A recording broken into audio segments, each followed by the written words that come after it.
اتنا تو پڑھ کر سن کر محسوس ہوتا ہے کہ یا اللہ یہ تو بہت ٹو مچ ہے جو آپ نے کر دیا، مگر اللہ رب العزت نے اس سے بھی بڑھ کر معاملہ کیا۔ وہ کیا کہ فرمایا کہ جب روزہ دار بندے عید کے دن عید کی نماز پڑھنے کے لیے آتے ہیں تو اللہ تعالی سینوں کے بھید جانتے ہیں، مگر اس کے باوجود فرشتوں سے پوچھتے ہیں یہ میرے بندے کیوں اکٹھے ہوئے؟ اب عید کی نماز میں تو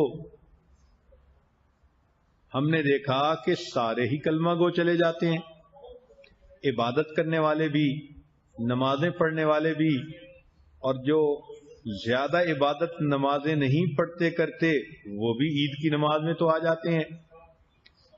تو سارے مجمع کے بارے میں اللہ تعالیٰ فرشتوں سے پوچھتے ہیں کہ یہ کیوں آئے ہیں؟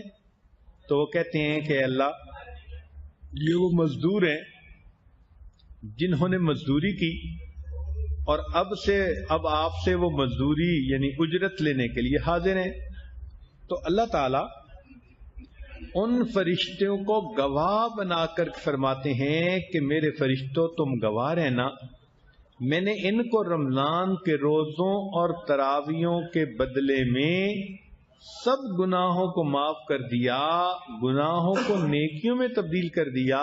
میرے بندوں کو کہہ دو قوموا مغفور لکم، کھڑے ہو جاؤ بخشے بخشائے، میں نے تمہارے گناہوں کو نیکیوں میں تبدیل کر دیا۔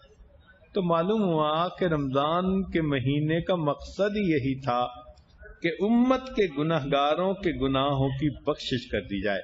پھر اللہ تعالیٰ اپنی عزت اور جلال کی قسم کھا کر فرماتے ہیں فَبِعِزَّتِي وَجَلَالِي، مجھے اپنی عزت کی قسم، اپنے جلال کی قسم، اگر تم میری فرما برداری کرو گے تو میں تمہیں فاسقوں اور کافروں کے سامنے کبھی رسوا نہیں کروں گا۔ اللہ اکبر کبیرہ۔